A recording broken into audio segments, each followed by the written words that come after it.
Donc, 2025 est terminé.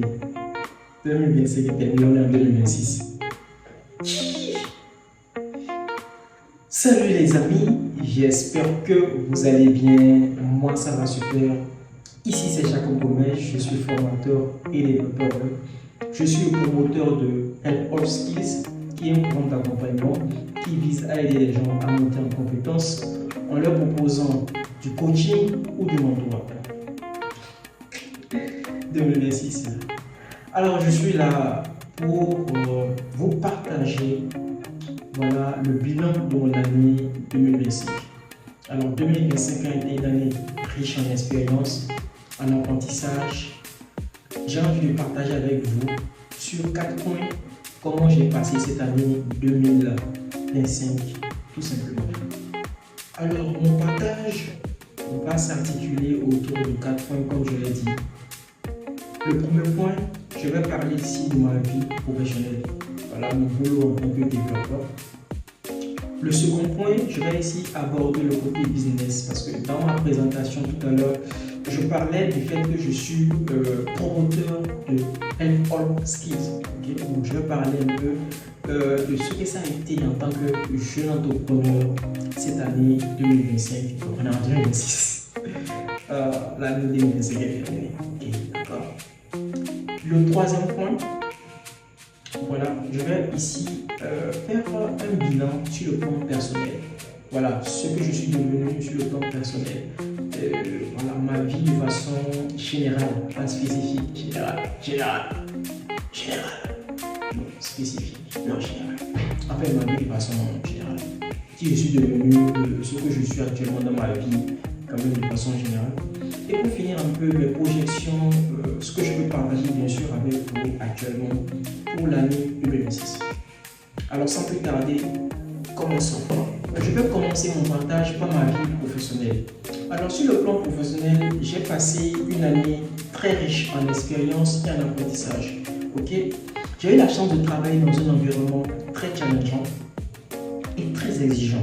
Okay? Ce qui m'a poussé à m'ajuster un peu pour pouvoir donner des résultats attendus par les clients, attendus par l'équipe, attendus par mon boss, tout simplement. Cela revenait à écrire du code beaucoup plus propre, malgré le fait que j'utilise un outil IA aujourd'hui, Cursor, pour pouvoir travailler. Donc cela m'obligeait à faire attention au code qui était généré, à écrire un code propre pour ne pas que ça casse des choses en production, et puis un code compréhensible par l'être humain, assez organisé pour que quand quelqu'un va passer par derrière, qu'il ne puisse pas vraiment se perdre. Vous voyez un peu de la documentation. Donc j'ai beaucoup fait de la documentation cette année avec la rédaction de beaucoup de fichiers réduits.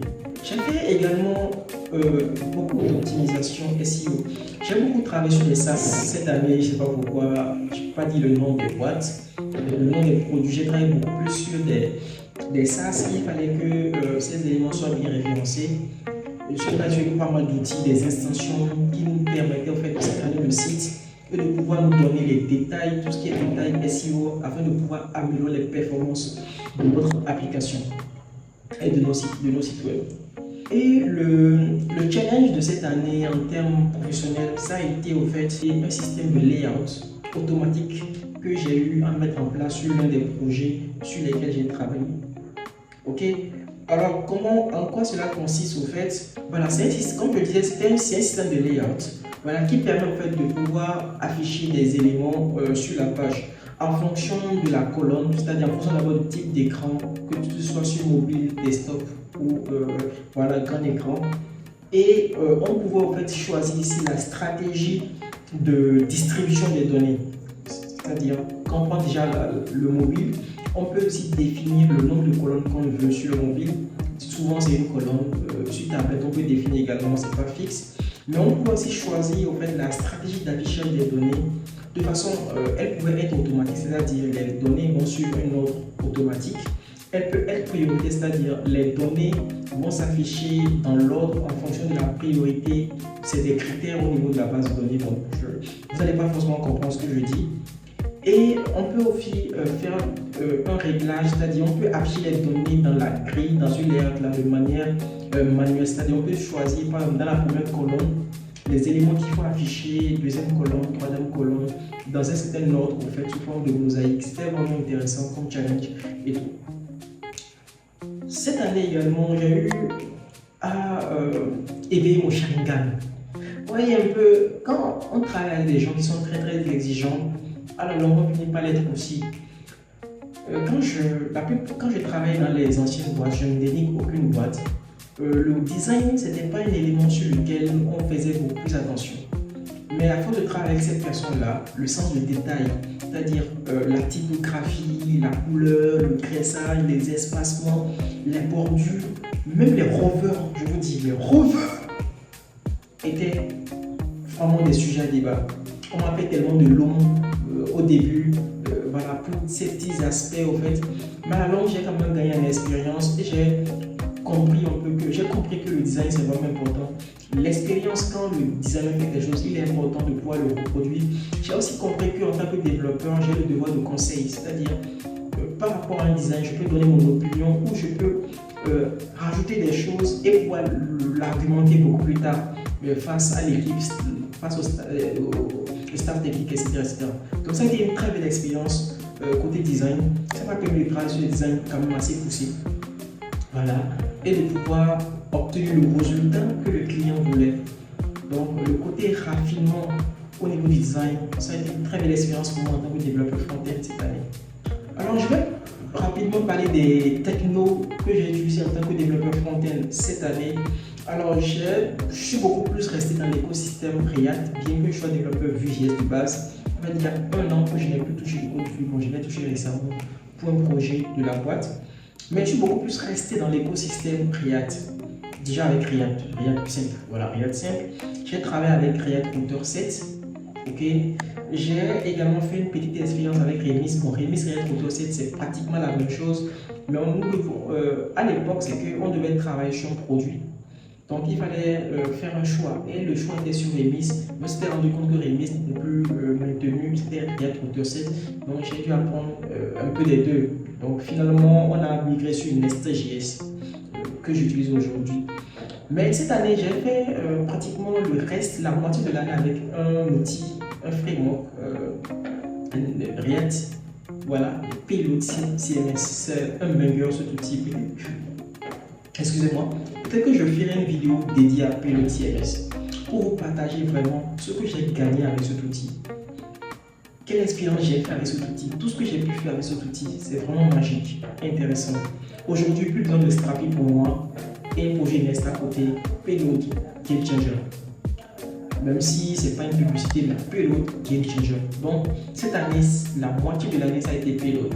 J'ai galéré au début parce que j'avais un projet Nest.js à migrer vers Payload, mais après, ça a été vraiment top. Parlons d'outils encore, j'ai beaucoup travaillé avec Airtable parce qu'avec Payload, donc il y a un côté backend qui est là. Donc j'ai travaillé avec Airtable parce que le client avait des données sur Airtable. Donc nous devions migrer les données de Airtable vers MongoDB, écrire un script et de MongoDB vers les collections que nous avons écrites en Payload. Ça a été une très belle expérience. Airtable, c'est un outil vraiment magique, on peut faire pas mal de choses avec, franchement. Et WordPress également, pour pouvoir gérer l'authentification. Donc j'ai une petite expérience avec WordPress, le Webflow pour pouvoir créer des sites web no code. Framework également, j'ai une petite expérience avec Framework. Donc voilà. Comme je le disais, cette année a été vraiment riche en expérience. Donc j'ai pu tester également le côté des CI/CD. Ça a été beaucoup plus pour des projets perso. Donc j'ai travaillé avec GitHub Action.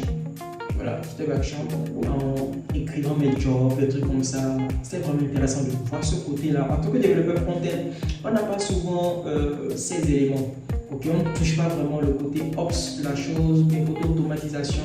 Mais ça a été intéressant de toucher du doigt avec GitHub, donc avec GitHub Action, les secrets, tout ça. C'était vraiment intéressant. J'ai eu un travail également avec GitLab CI, voilà, pour pouvoir gérer tout ce qui est automatisation, etc. Ça a été aussi une très belle expérience cette année. Pour finir dans ce onglet-là, les outils que j'ai utilisés au quotidien en tant que développeur de tous les jours, donc mon éditeur que j'utilise actuellement, Qson CMS, j'ai dit Qson CMS, j'ai tellement Payload dans la tête. voilà, cursor, l'éditeur cursor. Donc j'ai travaillé également avec Toggle. Donc Toggle, c'est un outil de tracking des heures. Donc moi je travaille en remote, donc sur des projets dont je traque les heures. Après ça, on utilise Linear pour pouvoir gérer les tâches tout simplement. Donc si vous êtes freelancer, c'est des outils que vous pouvez utiliser pour pouvoir gérer votre travail en équipe, etc. Donc ça, c'était le point 1. Le point numéro 2, le côté business. Voilà. Cette année, je me suis beaucoup concentré sur PostSkills, notamment je dirais, bon, en janvier, février, j'ai mis beaucoup d'énergie. Voilà, c'était la nouvelle année, j'ai mis beaucoup d'énergie. Mais après janvier, ça a baissé un peu. Mais à partir de mai, juin, j'ai mis le cap jusqu'à la fin de l'année.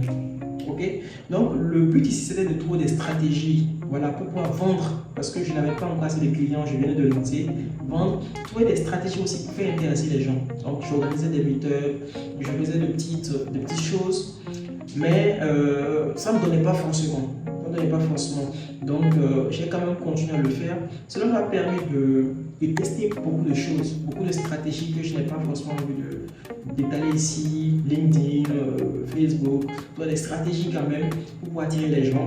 Donc, j'ai fait pas mal d'erreurs, j'ai appris pas mal de choses. Je me suis suivi un cours de marketing. Heureusement que j'ai suivi ce cours de marketing en cours de master. Je l'ai appliqué. Donc, j'ai créé une chaîne TikTok. J'ai commencé par faire des vidéos pour pouvoir intéresser les gens par rapport à mon produit. J'ai eu des retours positifs, parfois négatifs. J'ai travaillé sur le site parce que le site actuellement il est un peu trop agressif d'après les gens, les retours que j'ai eu. Parce que quand tu viens sur le site, tu es directement submergé par le pricing. Alors que quand tu viens, tu es perdu, on veut t'accompagner d'abord. Après, on va parler de prix. Donc actuellement, le site il est déjà prêt, donc je vais le publier sûrement avant la fin du mois, qui offre quand même une meilleure expérience utilisateur à un étudiant, bien à un professionnel, bien à quelqu'un qui veut se reconvertir dans le monde de la tech, de pouvoir tout simplement trouver à travers notre plateforme une solution pour pouvoir l'aider. Maintenant, s'il est convaincu de cette solution-là, de ce qu'on lui propose, son parcours, il pourra tout simplement payer, tout simplement. Donc cette année, au niveau de PostSkills, ça a été beaucoup d'échecs, beaucoup d'essais. Et je suis vraiment fier de ce que c'est en train de devenir. Je n'ai certes pas le résultat que je veux encore, mais je sais qu'avec le travail et la persévérance, je pourrais y arriver. Un jour, PostSkills sera le numéro 1 au Bénin et en Afrique de l'Ouest, si possible dans le monde entier, en termes de coaching et de mentorat. Voilà, c'est mon souhait pour c'est mon souhait de façon générale, pas pour cette année, mais c'est mon souhait et je crois que je vais y arriver par la grâce de Dieu, avec la force et le travail. Le troisième point, voilà, ma vie sur le plan personnel. Alors, je commence déjà par bénir le Seigneur. Je commence par bénir le Seigneur parce que tout ce qu'il a fait pour moi, ça a été une année difficile au début parce que j'ai été malade, j'ai eu une paralysie faciale périphérique. Donc aujourd'hui, je porte des lunettes, pas des lunettes forcément optiques, mais j'ai des problèmes avec mon œil droit. Pour ceux qui ne savent pas, souvent, quand je commence à sourire, là il se ferme. Voilà, c'est un peu ça. Donc j'ai eu une paralysie faciale. Au début, je n'arrivais pas du tout à parler. Avec la rééducation, le temps, la patience, j'ai pu y arriver. Donc voilà, je remercie Dieu pour la santé qu'il m'a accordée. Je remercie Dieu pour, en tout cas, le fait que je sois en vie aujourd'hui, malgré cette paralysie que j'ai eue. Donc cette année, sur le plan personnel, j'ai réalisé pas mal de choses. La première chose que j'ai eu à faire, c'est que j'ai voyagé parce que quand j'ai eu ma paralysie, j'étais un peu déprimé. Donc je voulais retourner à la source. Donc je suis retourné aller voir mes parents. Mes parents vivent en Guinée, donc je suis allé les voir. Donc j'ai profité pour faire un crochet au Sénégal. C'était une très belle expérience au Sénégal. La vie est chère au Sénégal, mais la vie est chère au Sénégal. Le taxi de 5 000 là. Et pour un béninois qui prend 200. C'était chaud. Mais c'était une très belle expérience au Sénégal. Donc j'ai pris des photos, j'ai visité quand même pas mal d'endroits. J'ai pu voir ma famille, j'ai pu vivre avec eux pendant un mois. Donc c'était une très belle expérience également de revoir mes frères, ma famille, tout ça, les amis de l'ancien temps. C'était vraiment une très belle expérience. Et voilà, cette année aussi j'ai pu accomplir, c'est-à-dire j'ai pu déménager. Donc vous voyez que je suis dans un nouveau cadre là. Je suis dans un nouveau cadre. Là, c'est mon bureau. J'ai déménagé, donc je suis maintenant dans un espace un peu plus grand. Avant, j'étais dans un espace un peu plus petit. Voilà. Donc, je suis dans un espace un peu plus grand aujourd'hui. J'ai une chambre où je dors. Là, j'ai mon bureau où je travaille. Je passe pratiquement toutes mes journées. Et j'ai mon salon où je peux me distraire, etc. Donc, cette année a été une année de réalisation pour moi. Et les choses se sont enchaînées comme ça, petit à petit, sans me mettre trop la pression également. Cette année également, j'ai commencé le master. Donc, depuis 2020, où j'ai ma licence, je me suis arrêté là. J'ai commencé par travailler. Je me suis rendu compte qu'aujourd'hui, c'est bien d'avoir des compétences, tout ça. À un moment donné, quand on est en Afrique, notamment au Bénin, le diplôme il est très très important. Donc, j'ai décidé voilà, de me lancer dans les études. Okay? En plus, je suis jeune, donc je peux encore apprendre. Donc, j'ai commencé le master cette année en sécurité informatique. Donc, j'avais le choix entre l'IA, le réseau. Réseau, franchement, j'ai du mal avec le réseau. Et la sécurité informatique. Malgré que j'ai choisi la sécurité, il y a le réseau qui m'embête un petit peu. Mais bon, c'est un domaine que j'ai choisi en connaissance de cause. Je pense qu'avec le travail et la persévérance, je pourrais y arriver, décrocher mon diplôme et aussi avoir la compétence. Parce que je dis aux gens compétence, mais il faudrait que moi-même j'ai la compétence et me prendre un coach et un mentor qui pourra me suivre durant ces deux années. Ces 2 années à suivre, voilà, pour que je puisse, après mes 2 ans d'université, quand même sortir avec quand même un background, une compétence que je pourrai monnayer plus tard, tout simplement. La bonne nouvelle cette année, c'est que je suis maintenant. Je suis encore plus. Voilà, je ne fréquente plus quelqu'un.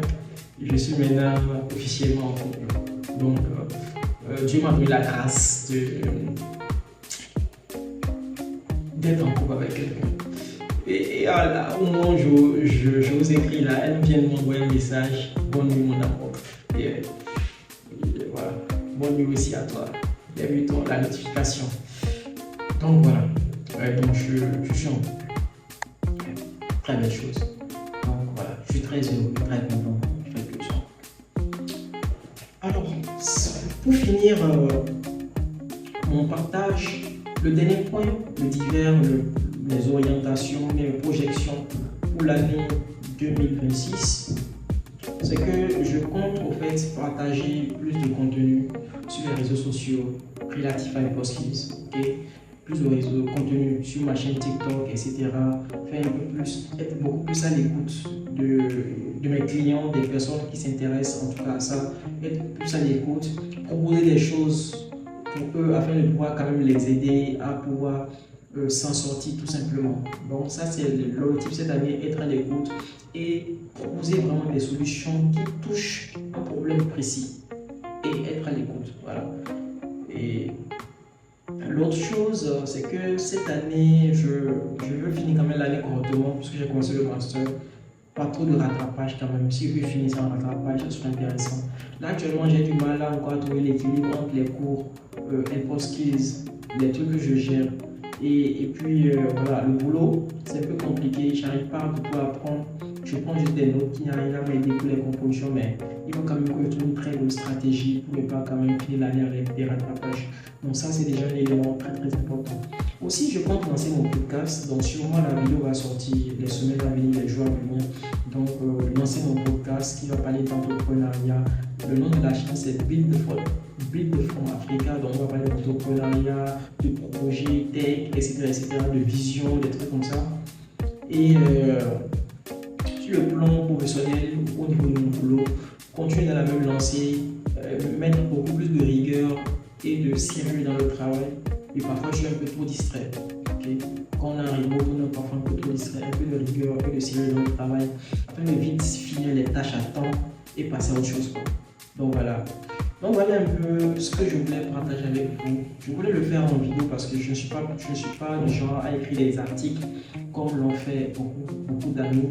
Donc j'espère que cette vidéo vous a plu. N'hésitez pas à vous abonner et à activer la cloche de notification.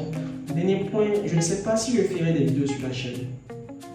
Ok, j'ai quand même bien envie de partager mon expérience côté boulot, parce que j'ai des outils que j'utilise, que j'ai envie de faire des tutoriels, par exemple POTMS, ou bien des trucs de bonne pratique, ou bien des tips CSS, ou bien des observations, ou bien des analyses sur le code CSS, ou bien sur des designs. Donc j'ai bien envie de faire ces choses-là.